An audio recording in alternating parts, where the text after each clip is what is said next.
Hi, I'm Judy Gauthier, author and fabric designer for Studio E Fabrics. I designed this quilt to showcase the beautiful shot cottons from Pepper Corey, also by Studio E Fabrics. We, in this video, are going to be concentrating on block number 1. Block number 1 appears in 2 separate rows on this quilt. This is a block of the month project. In prior videos, we talked about downloading PDF patterns, and we have a video for every single one of the blocks in this quilt. Block number 1 is probably the simplest block to do, and we will expand on our techniques as we get into the more difficult blocks further on in the quilt. There are lots of different techniques to learn. So today, like I said, this video here is going to be talking about block number 1. So here is the quilt in its entirety. It's just a beautiful thing. You can see the top row has block number 1, and then it is also further down at the bottom of the quilt. This quilt is assembled block by block in a row by row fashion. So let's get started. Now for this block, you will need the following colors. You will need ink, lemon ice, milk chocolate, ginkgo gold, merlot, key lime, and charcoal. These will be the colors that you will pull. You can print these instructions out using full color if you'd like, and if you don't want to spend the money to print these, you can also have your laptop open or your tablet open and next to you while you're cutting and sewing. These instructions are very specific as to where each colored block is to be placed and how it is to be cut. So it's very visual. It's a visual directions for how you are going to lay these out. Then there are written instructions as well as to how many of these you are supposed to cut. And here we have the actual templates. Make sure that you are checking the size for scale. The 1-inch square on this page needs to be actually 1 inch exactly, so that your circles are going to be the right size. In block 3, we go through some very detailed instructions on how to do the applique for these blocks. We do it in block 3 because there are multiple shapes being appliqued in block 3, and it gives you a better idea of the multiple ways that you can actually applique. You can use your favorite method to applique these circles onto your block. That's completely up to you, but here are the templates.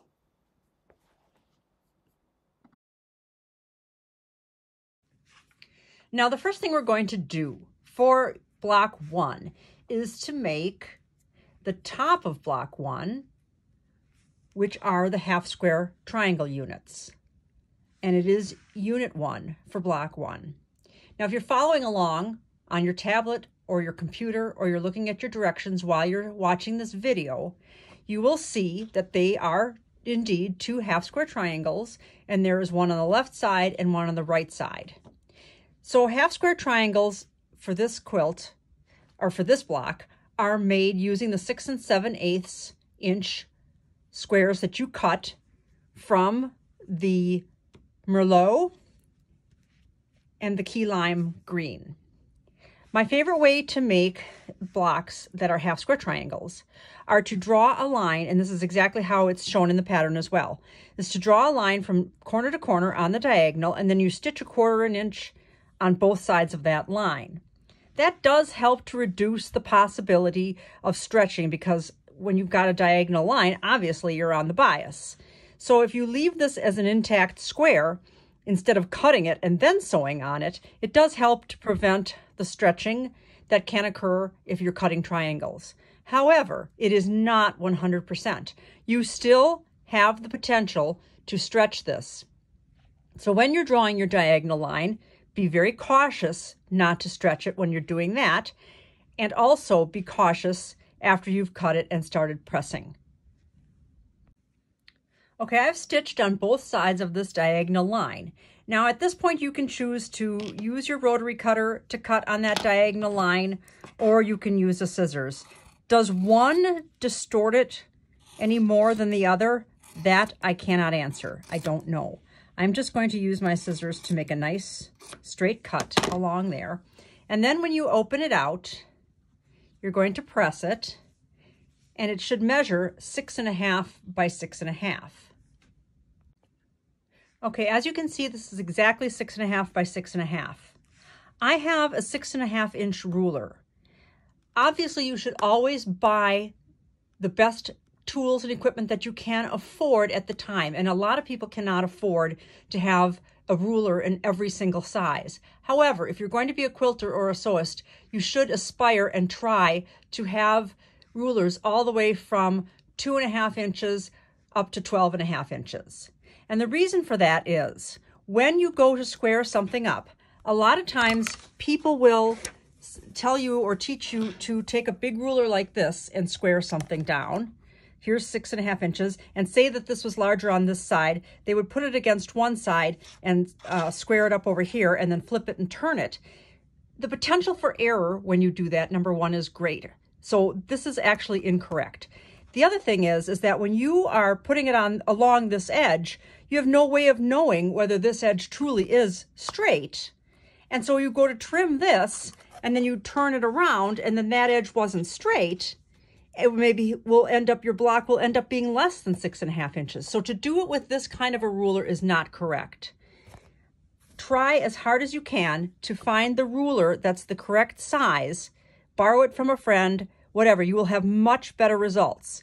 Also, that way you can line up the diagonal lines that are often on these rulers so that you can get that diagonal line perfectly in the center, so that you won't have this triangle being smaller than this one, which can happen when you use a system like this. Now, this one does have a diagonal line, so it's probably better than some, but that is a potential. You can get this triangle smaller than this one, or vice versa, if you do it with a ruler that's much larger than the square.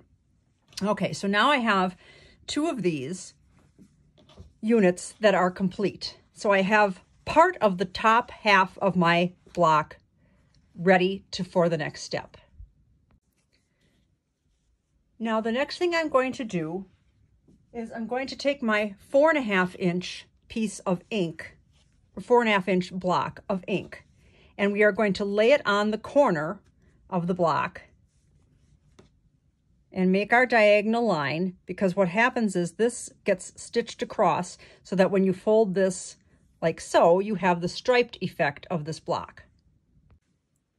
Okay, so now I have my diagonal line drawn on my ink block. My ink block is laid so that my corners and my edges are all matching perfectly with the key lime triangle underneath. Okay, so you can see that the key lime triangle's underneath. I zoomed in closely here because I want to talk about the fact that what the directions say, and that's correct, is to stitch along that diagonal line, and then you're going to flip this down and press it. So that is what gives the striped appearance to this block. Now, a lot of patterns, not just this one, use the same technique when making blocks like this that have a center stripe. This is going to be something you're going to come across in a lot of different patterns. So I'm going to give you a helpful hint in how to make this much more accurate. When you stitch, do not stitch directly on that line. You don't want to stitch on this side because you're going to end up making this then too short, right? See that? You want to stitch on this side of the line, but just a hair over to the edge of this. Just a hair to the side of this line here. Not directly on it, just a hair over. Because that will help when you have to fold it this way and press it.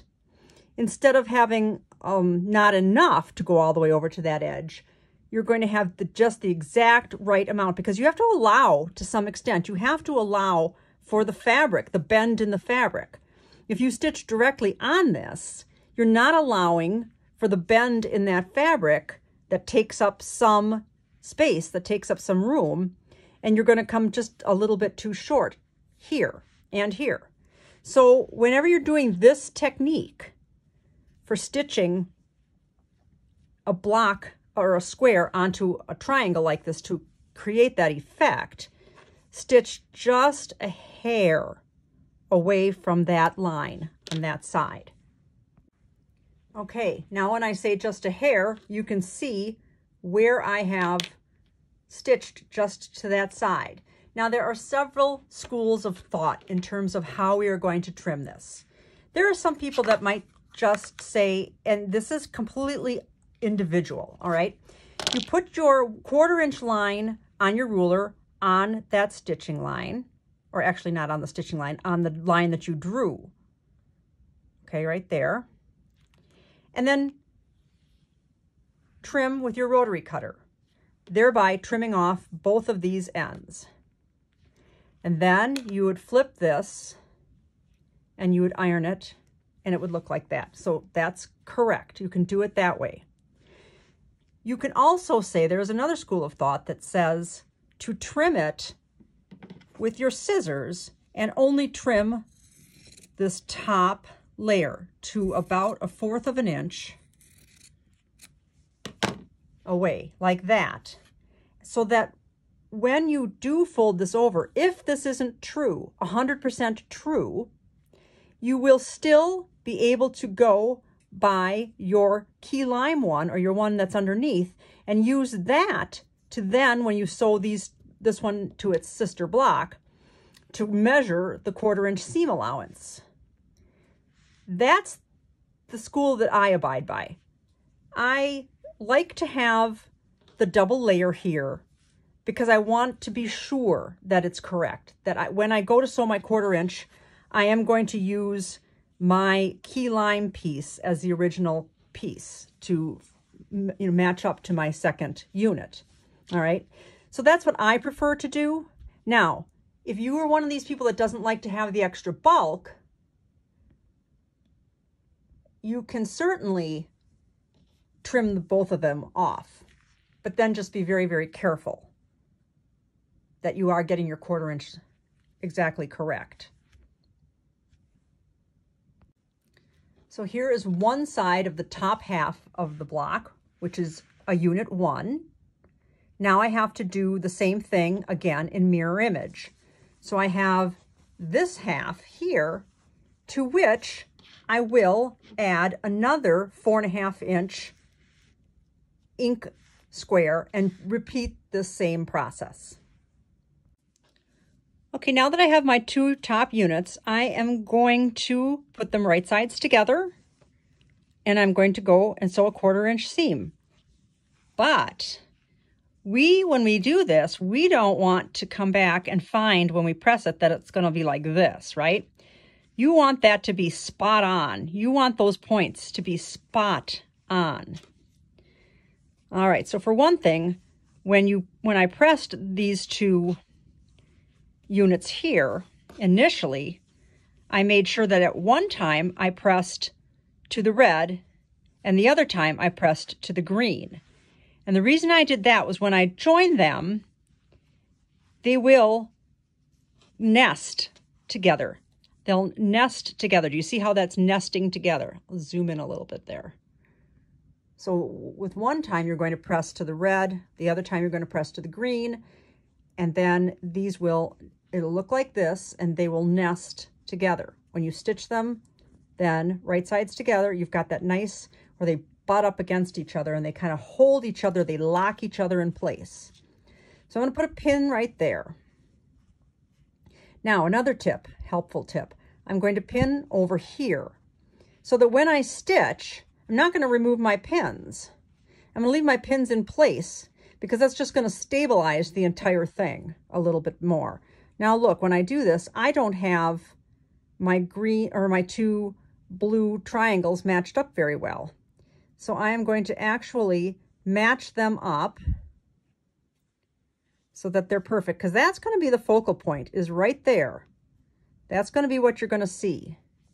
Now I'm going to put a pin in over here.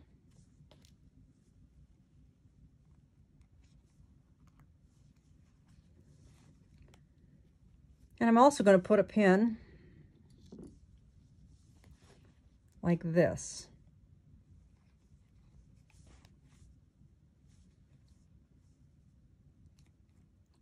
So that I have them matched up really, really well. Now, this is slightly, now with this being match point here, and this match point here, this is slightly, there's a lip a little bit there. It looks like there's a little excess there. Now, how did that happen? When I measured everything exactly and I stitched everything right, how did that happen? Did you do something wrong? No, you didn't. Fabric is dynamic. Fabric moves, fabric shifts, fabric stretches, all right? You can get a little bit more control if you wanted to starch everything, but you can't starch everything 100%. Besides, solids and shot cottons, oftentimes when you spray starch them and hit them with the iron, they will curl a little bit, and that's a little unnerving in and of itself too. So it's just because of the nature of the starch. And the starch is pulling things, it's pulling things in, and so it causes that curl. It's like an astringent. So when you get something like this, you always want to place that side down against the feed dogs, because the feed dogs are going to make that even out as you're stitching it. Now, if I had had it on this side, I would have flipped it over and repinned and had seen if I'd still have it that way. Or you can leave it pinned like this and flip it. And if you're good at it, you can, you know, pull your pins before you come to them if they're on the opposite side. I've done that too. So I'm going to go to the sewing machine, and I'm not going to stretch this. I'm going to allow the feed dogs to feed that through. And I'm going to finish pinning down here. Again, I'm going to leave it. I'm going to pin this direction, or not this direction. I'm going to pin far enough over that I can leave my pins in, and when I'm done sewing, then I'll remove all my pins. I won't remove them as I come to them. I will remove them in the end.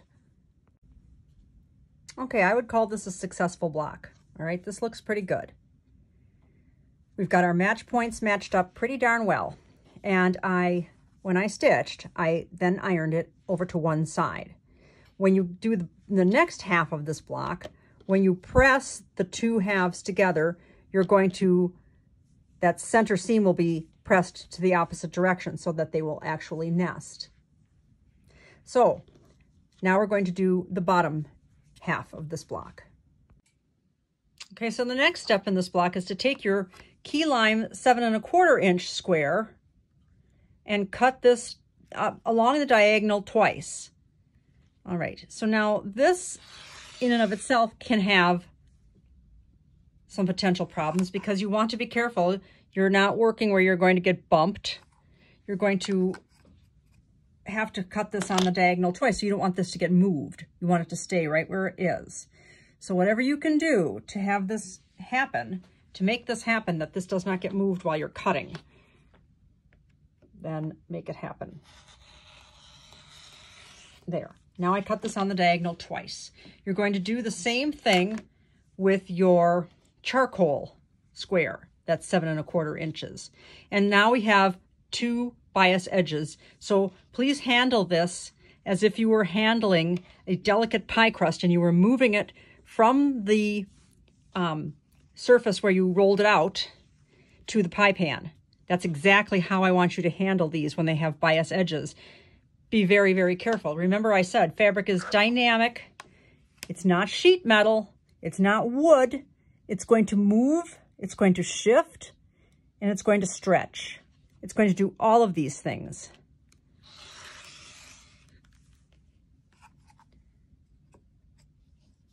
So be very delicate and gentle with it when you're working with it.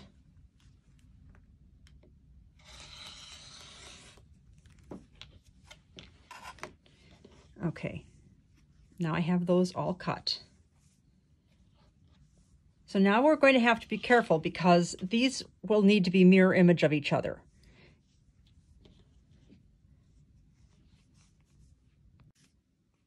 Okay, so your green fabric has to be up at the top for both halves of these blocks. So it's going to be on the top here, and the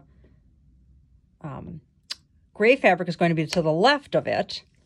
And then on the other side, the green is going to be up on the top, and the gray is going to be to the left of it. So that's important to make sure you have these like this, kind of mirror image like that, okay? So then when you're going to go to the sewing machine to sew them together, you're going to stitch, and be careful with this. This is important. You're going to stitch this together, and you're going to stitch this like this together, okay? And you're going to not, I shouldn't even be doing that with my fingers to get it to line up, but just be very careful. These are bias edges. So be careful when you're pinning. Be careful with everything that you do with this, because you don't want to stretch those edges out. And sometimes people will say, well, I'll hit it with a little bit of spray starch and that will keep it from stretching. Spray starch does not keep things from stretching. The only thing that's going to keep this from stretching, really from stretching, is to stitch, or not stitch, I'm sorry, is to iron on an iron-on interfacing onto the back of it before you even do any cutting. Before you even cut it into a triangle, you would apply some iron-on interfacing to it and then cut it into a triangle, and that will keep it from stretching. But other than that, even stay stitching will cause a stretch to happen while you're stitching it. So okay, so this is what we're going to do. We're going to go to the sewing machine now, and we're going to stitch a 1/4 inch seam allowance here. We're going to stitch a 1/4 inch seam allowance here. Okay, so now I'm ready to stitch this. I'm going to leave my pins in place, and in order to keep from touching it all the time with my hands, which is going to distort it, I'm going to use my wooden skewer. And I know that I mentioned this in several other videos, that I like to sew with a wooden skewer because it really does keep me from placing both hands on the fabric and distorting it. Now also know that when you lift this up and you go to pull this away, there again, there's a temptation to grab it and pull. So, you know, because the fabric can stretch because it's on the bias, just grab it in the center. Don't grab it around the edges. Gently grab it in the center and clip. See, now all these tips that I'm giving you is because I've made these mistakes in the past and I know how this works. I've got a lot of experience sewing, and so I know how this works. So people get done and they're like, why? How did that stretch? How did that get like that? I cut everything perfectly and I stitched a 1/4 inch perfectly. Yeah, you did. But remember, fabric moves. You're stretching it every single time you move it. So look at this. There's just even the slightest bit of stretch here with as careful as I was. Okay, so now we're going to do this next one here.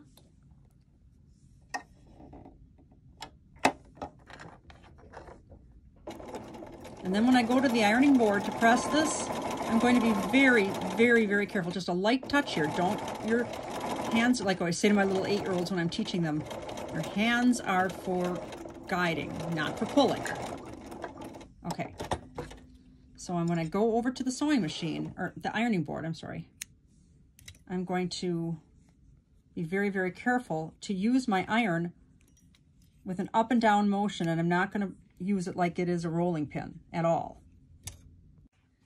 And now we have our ink square. Our ink square is 6 7/8 by 6 7/8, and we are going to cut this on the diagonal. Another helpful hint, when you have, you're just going to line up those diagonals. That's easy enough. But it gives you some added confidence if you know that your 45-degree line is indeed like nice and straight along the edge of that block when you're cutting, and that it stays nice and straight. It's not like this. It's not like this, right? You know, even though you're, yeah, you just line it up there and then connect both of those corners and cut. All right. So when I took these to the ironing board, and I'll see how they are mirror image of each other, which is what we needed to have happen. It doesn't matter what direction you pressed that seam allowance. I think that question is probably going to come up. That doesn't matter. It's not a match point. Okay. So now what we're going to do is these blue ink triangles get sewn again, bias edges, bias edge alert, bias edge alert. they get sewn to these with a 1/4 inch seam allowance. Again, we're going to use our pins delicately. We're going to pin further in, and we're going to leave our pins in there while we sew, rather than taking them out with every single time we come upon them. We're just going to leave them in, and then we'll take them out at the end once it's already stitched.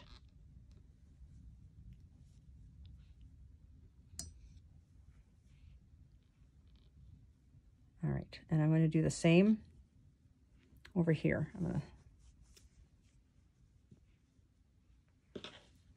to give a double check to make sure that we are indeed,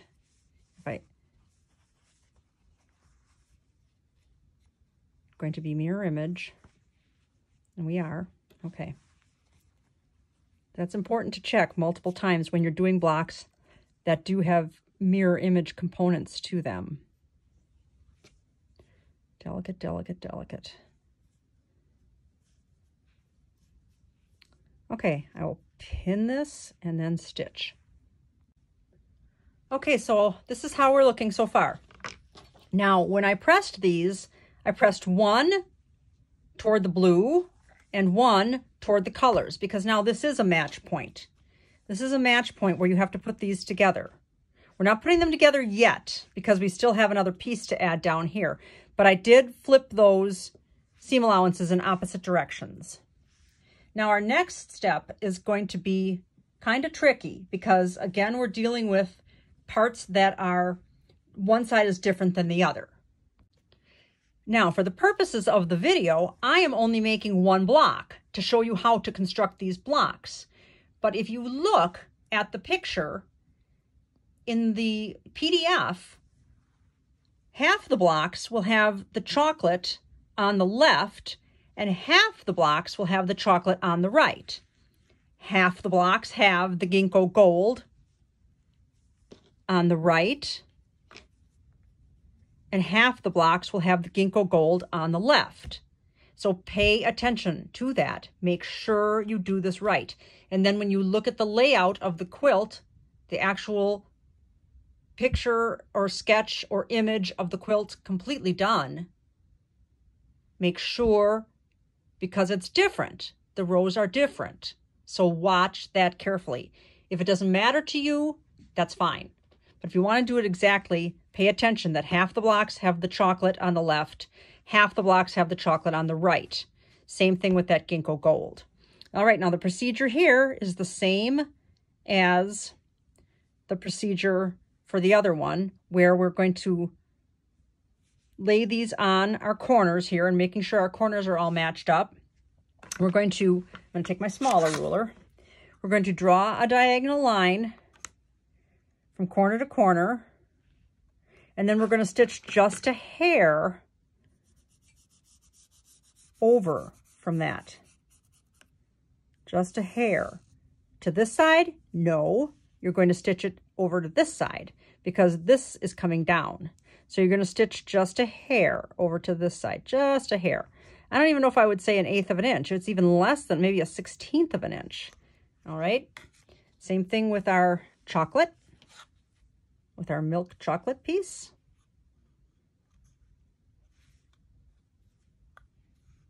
I want to get that exactly on there, just exactly right. All right, and then the same thing is going to apply when we go to trim those corners. Now I have some leftovers here where I trimmed those corners before. I call these snippets. I have a box just for snippets, for when I've done half square triangles or for when I've done situations like this, blocks that are done like this to get that striped effect. I've got a box that I keep all those snippets in. And I made, in my first book, I made a quilt, and it's called, I think it's called Snippets. And it uses all the snippets that I have from lots, it's a scrap quilt, lots and lots of different projects that I've done. All right, now you can, if you'd like, you can put pins in here to keep it from moving when you stitch.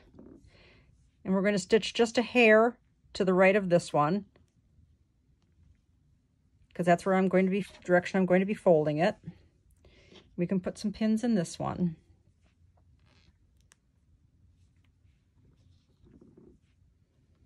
I'm going to go to the sewing machine and I'm going to stitch. All right, so now I'm going to trim very carefully. Make sure you don't get this other one caught up underneath there. Make sure that you've got just your gold one and that you don't have anything caught underneath there.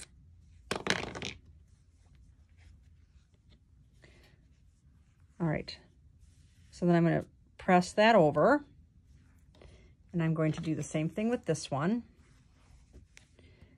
I wonder if you can tell when I give you all these little tiny tidbit notes of things that are helpful hints, that I have made every mistake that there is to be made while sewing.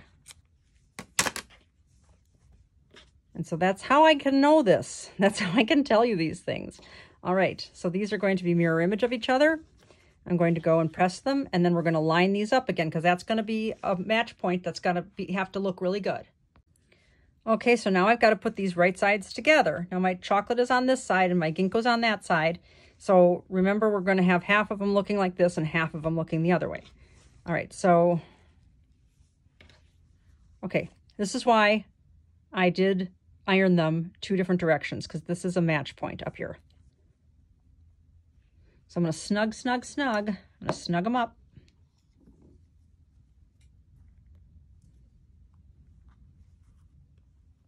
I'm going to actually go a little further in, like I said, so that when I stitch, I don't have to remove my pins. Now, this is the point that needs to look good. So let's really make sure that we're matching these up, because this has to look good. All right. Feel it. You can even feel right there with your thumbnail. Feel that they're together, that those ridges are right on top of each other there. All right. Use all your 5 senses when you're sewing. Just feel that and make sure that it's there. I'm not sure the listening where that comes in. Maybe listening to hear if your sewing machine needs oil. I don't know. Or tuning things out that are trying to distract you from sewing. That's probably a better one. Okay, so now I'm going to stitch 1/4 inch seam. Okay, now I would consider this to be a success. It looks pretty good. So we're going to flip these over. I haven't pressed this yet, this center seam, but I did press this center seam. So I'm going to want my center seams to go in opposite directions so that I can nest them when I go to put this all together. So I'm going to press this one to this side because this one's pressed to this side. All right, now I'm ready to put these right sides together and snug up those seams. Now we got some bulk here. We got some bulk. So that might be why you might choose to trim the whole thing off underneath. Remember we were talking about how you sew along that diagonal line and then you trim either both of those triangles off or just one. And I said I like to do just one because it would true it up better. Once you're all trued up, you can go back and you can take that and clip that off. I don't mind the bulk. I think I'm still going to have success, but if you do mind the bulk and you don't like it, you really can go and cut that out. Just be careful when you're doing it. Be very, very careful. Okay, now these match points have to match. See this? You want these to be, you want these side triangles here to match up well. So I'm going to put a lot of pins even along this edge. Even though I'm not sewing on that edge, I'm going to put it there just to hold them together. There's no reason why you can't put pins in places other than along the seam allowance, right? You can put them wherever you want them, so long as it helps you. Put your pins in wherever you want them to be. Now this one too. Now this one happens to be going opposite directions, so that worked out well because it's going to snug. This seam allowance was pressed toward the dark, or toward the red, and then this was pressed toward the green, so those snugged up. Okay, so we're going to do a 1/4 inch seam allowance. Okay, here's when my wooden skewer comes in handy once again, because it's going to hold down a lot of those seam allowances that would want to otherwise pop up. always advocate for a wooden. Now you see you've got a little bit of that blue coming over the edge. That's not my true 1/4 inch. This is, which is exactly why I like to leave that piece there and not remove it. I have a few threads too that you can, I'm holding that seam allowance down.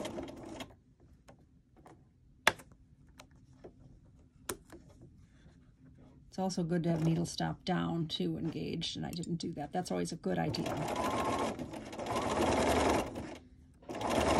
This way I'm touching it with a wooden skewer. I am not manhandling my fabric. People tend to get tense when they're sewing and they need their points to match up. And then they don't realize that when they're tense that they're pulling on their fabric.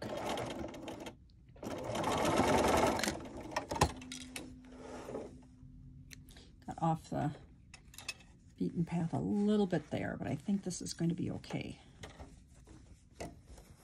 Oh, we still have some pins in there. All right, now I'm going to go to the sewing machine, I'm going to go to my iron and I'm going to press. That's a pretty good sharp peak there. I'm pretty happy with that. And then we're going to talk about appliquing those circles. Okay, so now at this point I did use some spray starch because that flattens it really nicely. It's a nice peak there. It's a nice peak there. I think we've done well with this. Here is the block. And we are going to do some applique with this block. This is one of the ones that you can take with you on your lap or have it, you know, while you're riding in a car, not obviously while you're driving and working on it. Just work those little puckers out like that. There's no puckers in the fabric that I've sewn. It's just, again, a result of the fact that those were triangles. That's not puckered in the fabric. Or that's not, I'm saying it's not puckered in the seam allowance. It's puckered in the fabric. You can probably hit that with some spray starch. Okay, beautiful, right? Yeah, what's not to love about this block? Wow, it really, oh, I love this block. I would love to see a whole quilt of just this block. This is great. Anyways, now we have to deal with the applique of these circles. One is larger, one is smaller. The larger one goes down here, the smaller one goes up here. And we do have a chapter on block 3 of how to applique circles. Okay, you have the templates enclosed with the pattern. You receive the templates for the circle, the large one and the smaller one. You are going to be cutting these out of the lemon ice shot cotton. There are directions for how to do the machine applique and hand applique on previous blocks, like block 3, that we have done on previous videos. So it would be redundant to do the entire thing here. What I want to emphasize is that you have to make sure when you print this, that this 1-inch square for scale definitely is 1 inch. So when you download this as a PDF and you print this page, you're going to make sure that your square is indeed 1 inch by 1 inch, which it is. If it's not, you need to make some adjustments. You need to either make sure that you're printing at 100% on the PDF reader. If you have trouble with this, go to Kinko's or Staples and have somebody help you with that. You're going to cut these circles out, and if you are using a machine applique technique where you are just going to zigzag or raw edge applique, you would cut on the dotted line, because this dotted line is the actual size of the circle. If you're doing a different technique, such as needle turn, you're going to cut slightly larger than on the dotted line. And if you're going to do the technique that we show on the video in block 3, you're going to cut it out, you're going to cut it on the dotted line, trace that, and then cut just a little bit beyond that.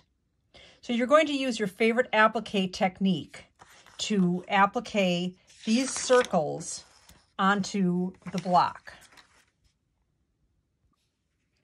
These circles are then positioned in the exact spots that I'm showing you here. And there is a guide. You're going to look at the photo of the block. It's really up to you. There are no quilt police. It is your quilt. So you can place these however you want to, or leave them off if you want to. But this is the suggested placement for these blocks. Now, I've used a machine applique technique that I do cover and placed both of these. You could certainly do it by needle turn or whatever technique you need to use. But this is the block when it's finished, and it's absolutely lovely. So this concludes the making of block 1.